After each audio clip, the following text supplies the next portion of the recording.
Ако си мислиш, че си твърде заета, твърде късно е да отслабнеш, това никога няма да се случи. Нека ти разкажа една история на една жена, която всъщност мислеше същото до преди една година, но нещо в нея се промени и реално сега тя се чувства много по-добре в тялото си, свали излишните килограми, има много повече енергия и най-вече доказа на себе си, че независимо от възрастта, независимо от колко е заета и какви са обстоятелствата, когато човек има желание, може да постигне невероятни резултати. Петя е майка на 2 деца, работи в офис от 9 до 5 и реално също вярваше, че няма как това да се случи. Тази промяна започва ето тук. Но когато нашето защо е по-различно, когато нашето защо е, например, както в случая беше при Петя, тя си каза, аз наистина искам да отслабна, но не просто за да изглеждам добре, а за да мога да съм добър пример за децата си, за да имам енергия, за да не се запахтявам, когато качвам стъпалата, за да не ми е трудно, когато се разхождам с децата ми, например, и те искат да са по-активни, искат да си играем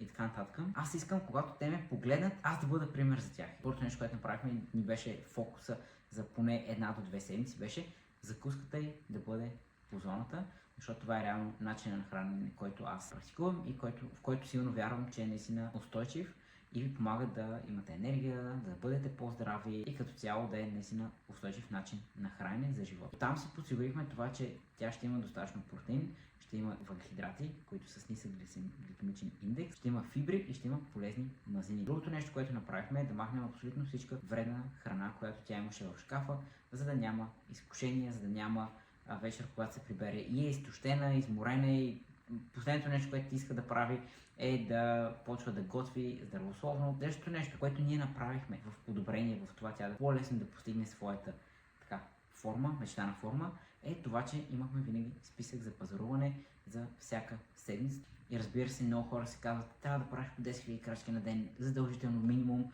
Обаче няма как това да е нещо реалистично за човек, който до вчера правил 3-4 хиляди крачки и изведнъж днес да му кажем, от тези 3 хиляди отиваш на 10 хиляди. Начинът, по който ние подходихме, добре, до сега ако си правил по 3000 крачки на ден, сега целта ти следващите 7-10 дни да правиш поне 4500 крачки на ден. Тоест да добавиш 10-15 минути движение към твоя ден. Също и с тренировките.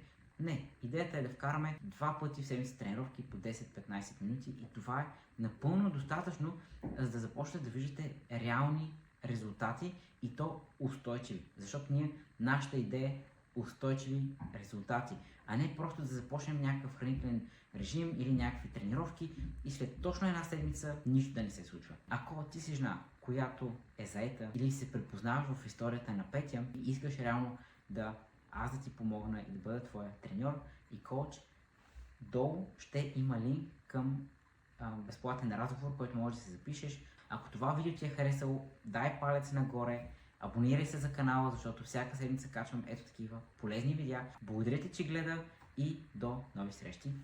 Чао!